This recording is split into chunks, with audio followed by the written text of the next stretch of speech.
this is not a disease. They have zero at all. They have zero authority to do any of this. So they keep talking about the Dickey Amendment. And, well, what they're referring to is the Dickey Amendment that they apparently haven't read. Not quite sure why no one's read it. If you're going to cite it, maybe read it. So this was back in the 90s, and there was a omnibus bill. The Dickey Amendment was a provision that was stuck in there, and it had to do with funding to NIH.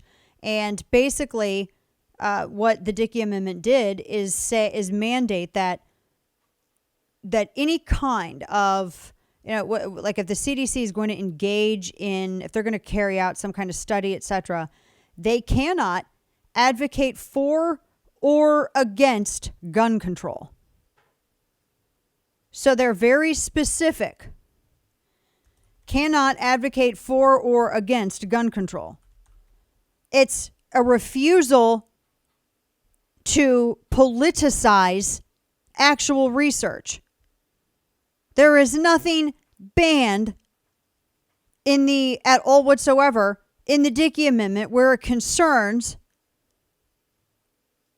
stopping any kind of legitimate scientific and medical study. So this, even some of the most leftist outlets have to admit the obvious, that it was never explicitly banned. They just said you just can't politicize it. And you shouldn't want your federal, because this is our taxpayer dollars, you should not want your federal dollars to your government to allow propagandizing to be taxpayer funded. Would people would they be okay with a government bureaucratic agency pushing gun ownership? Think about it. If that's not okay with you, then why is the opposite all right? That's all it was, is they just said you can't advocate for or against something. You just specifically deal with the science and the numbers, the fact. It's very easy. Very, very easy. But that's not how it's presented by the left. They lie about this constantly, which is unfortunate. Don't bother Googling it, because Google is so throttled. Have you noticed Google results lately? It's garbage. You can't Google anything. If you try Googling Fauci lied about masks, it won't bring it up. If you try Googling the Dickey Amendment, you get all this propaganda shoved at you first. That's what it is. This whole thing about the Dickey Amendment, the problem is that the CDC hasn't been studying it because they wanted to politicize it. And the CDC falsely, the people who are trying to tell you that the word women doesn't exist and that it's pregnant people and chest feeding, the same people who put up a list of 260-something child fatalities that they attributed to coronavirus. But then when the Wall Street Journal and Johns Hopkins went in and actually vetted every single one of those cases, they discovered that every single one of those cases had a serious terminal comorbidity, and that was the reason.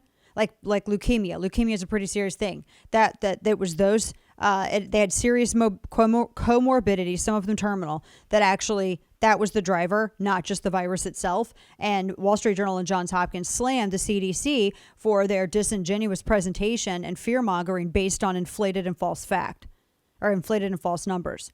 So this is the same entity that now wants to lecture you about firearm ownership, and they expect you to trust them because they're a bureaucratic medical entity. But they haven't demonstrated that they deserve any trust. They've lied about everything. They lied about being banned from researching any of this. And by the way, I'll tell you right the heck now and save you the time and money. The problem with this isn't the existence of firearms. The problem with this is the number of repeat offenders who are in illegal possession of a firearm. Repeat offenders. That is what drives the homicide rate. It drives it in Philly. It drives it in Chicago. It drives it everywhere. I've seen every single one. I've written books on this. The data is there.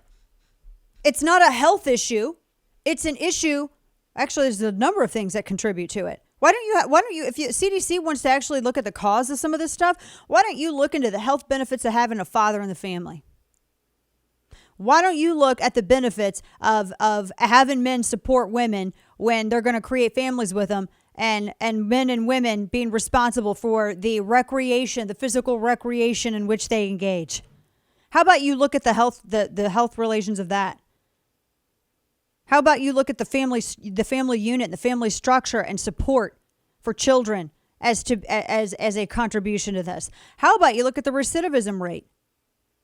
How about you look at the fact that cities like that, where you have a lot of these homicide numbers that come from illegal possession of a firearm criminally used in a homicide? How about you look at some of these numbers and realize that the majority of these cases, all these people, in fact, in Chicago, and this was from the superintendent of the Chicago police itself, had said that it's the same 1,400 people that are committing over 86% of the city's overall crime. And it's been rising. It's because you have these judges that drop a lot of these charges. And cities like Chicago are at the bottom of the list. There's some of the cities at the bottom of the list where it concerns charges, felony charges for repeat offenders who are in illegal possession of an inanimate object and while committing a felony. Why don't you look at some of those charges that are dismissed? This is garbage. They're using it as a mechanism to collect more and more power. CDC should be completely deconstructed and decommissioned. Done. CDC and really the FBI, I'm done. I have zero respect for any of these bureaucratic agencies. None at all whatsoever. I'm just biding my days until I'm banned on social media, and I'm just waiting to see how far this goes before people end up in the streets. We're at that point.